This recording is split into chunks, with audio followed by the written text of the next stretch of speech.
السلام علیکم ناظرین، میں ہوں آپ کا میزبان محمد اسلان اور آپ دیکھ رہے ہیں بی نیوز۔ آئیے بات کرتے ہیں آج کی تازہ خبر پر۔ مسلم رہنماؤں کی تقریروں میں مائک بند، اتفاق یا سازش؟ کیا یہ محض ٹیکنیکل فالٹ تھا یا کسی نے جان بوجھ کر آواز دبائی؟ جنرل اسمبلی کے اجلاس میں ایک دلچسپ اور متنازع واقعہ پیش آیا۔ کئی عالمی رہنماؤں، خاص طور پر مسلم ممالک کے سربراہان کی تقریروں کے دوران مائک بند ہو گیا، اور وہ بھی اس وقت جب وہ اسرائیلی جارحیت پر بات کر رہے تھے۔ ترک صدر اور انڈونیشیا کے صدر کی تقاریر کے دوران عین اسی لمحے آواز چلی گئی جب وہ فلسطین کی حمایت کر رہے تھے۔ اقوام متحدہ کے عملے کا کہنا ہے کہ یہ محض ٹیکنیکل خرابی تھی، لیکن کئی میڈیا رپورٹس کے مطابق مائک خودکار سسٹم کے ذریعے بند کیے گئے تھے۔ سوال یہ ہے کہ اگر یہ محض اتفاق ہے تو بار بار انہی موضوعات پر بات کرتے وقت کیوں ہوا؟ جنرل اسمبلی میں مسلم رہنماؤں کی تقریروں کے دوران مائک بند ہونے پر شکوک پیدا ہو گئے ہیں۔ اقوام متحدہ نے اسے تکنیکی مسئلہ کہا،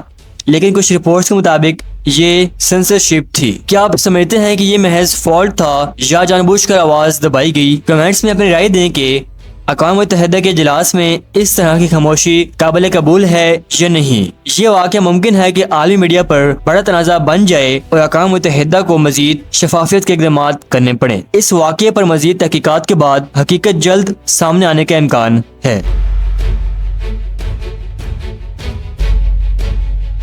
یہ تھی اب تک کی مکمل تفصیل۔ جیسے ہی مزید خبریں آئیں گی ہم آپ کو آگاہ کریں گے۔ ملتے ہیں اگلی خبر میں۔